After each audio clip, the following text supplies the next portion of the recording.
વધને લઈ ડાંગરના પાકમાં 90%થી વધુ નુકસાન થતા ખેડૂતો પાયમાલ।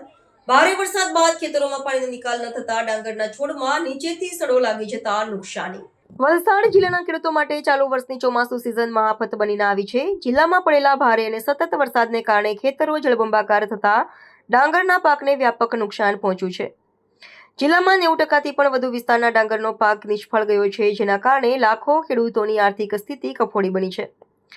વલસાડ જિલ્લામાં 75,000 હેક્ટરથી વધુ જમીનમાં ડાંગરની ખેતી કરવામાં આવી છે, પરંતુ અતિવૃષ્ટિના કારણે આ સમગ્ર વિસ્તારમાં પાકને ભારે નુકસાન પહોંચ્યું છે। ખેતરોમાં પાણીનો ભરાવો થતા તૈયાર થવા આવેલો ડાંગરનો પાક પાણીમાં ડૂબી ગયો હતો। લાંબા સમય સુધી પાણી ભરાયેલા રહેવાના કારણે પાકમાં તીવ્ર સડો લાગી ગયો છે।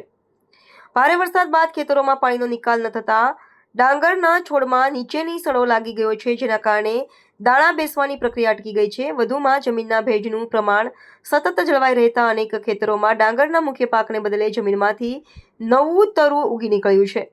આ નવા છોડનો કોઈ આર્થિક ઉપયોગ ન હોવાથી ખેડૂતોને તેમના લાંબા સમયની મહેનત અને રોકાણ પર પાણી ફરી વળ્યું છે। પાક સંપૂર્ણપણે બગડી જતા હવે ખેડૂતો પાસે કોઈ વિકલ્પ રહ્યો નથી।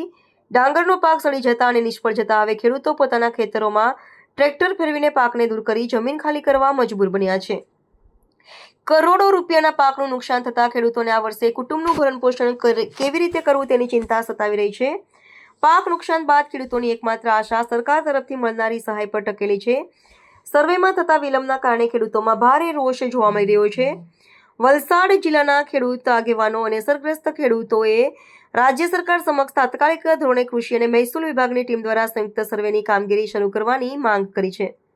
ખેડૂતોની માંગ છે કે 75,000 હેક્ટરથી વધુના વિસ્તારમાં 90%થી વધુ નુકસાન થયું હોવાથી તેમની વહેલી તકે પૂરી આર્થિક સહાય ચૂકવવામાં આવે, જેથી તેઓ આર્થિક સંકટમાંથી બહાર આવી શકે।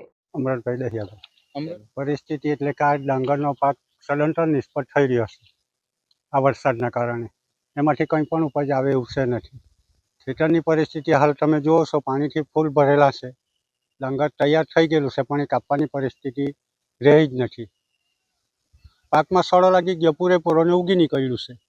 ઘાસચારા માટે એ કામ આવે એવી પરિસ્થિતિ જ નથી। ટ્રેક્ટરથી રોટાવેટર મારીને એને ફરીથી એને ખેડવું પડે એ પરિસ્થિતિ આવી ગઈ છે।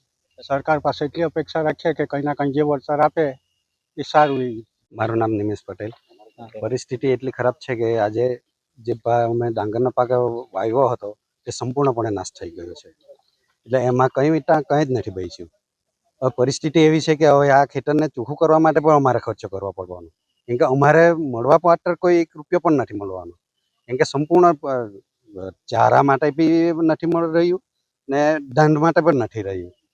તો હવે આને પાછું ગમે તેમ પેલું સગવડ કરવા માટે પણ બધું પરિસ્થિતિ ખરાબ છે। સરકારની જ અપેક્ષા કે હવે કંઈ ને કંઈ વળતર આપે, કેમ કે આમાં અમારા માટે તો એકદમ ખોટના ધન પેલું થઈ ગયું છે, એમાં કંઈ બચ્યું નથી। સરકારની અપેક્ષા કે કંઈ વળતર આપે તો સારું, બાકી આજ સુધી અમારે દક્ષિણ ગુજરાતમાં કોઈ આજ સુધી વળતરનું કંઈ આવ્યું જ નથી। સૌ જાણીએ છીએ કે છેલ્લા 6 મહિનાથી મુશળધાર વરસાદ આ વલસાડ જિલ્લામાં વરસી રહ્યો છે।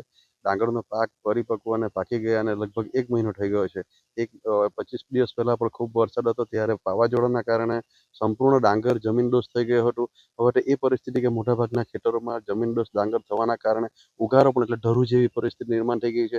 એટલે હવે ખેડૂતના હાથમાં બિલકુલ કંઈ પણ બચ્યું એવું લાગતું નથી। આને તો સંપૂર્ણ રીતે સૂકું પડ્યા પછી ડાયરેક્ટ ટ્રેક્ટર કરીને રોતરી મારીને જમીન ફરી તૈયાર કરીને ફરીથી ખેડૂતે તો મહેનત કરવા પછાડી જતું રહેવું પડે। લાખો રૂપિયાનું નુકસાન છે। નાના શ્રીમંત ખેડૂતો પણ આ ખૂબ ગરીબ પેલા કે આપણે જોઈએ છીએ કે વિચલિત પરિસ્થિતિમાં જ્યારે ખેડૂતના હાથમાં કંઈ નહીં હોય ત્યારે આવા કુદરતની આફત પણ ખૂબ જ ખેડૂતને આડકરી રીતે નુકસાન કરતું હોય છે।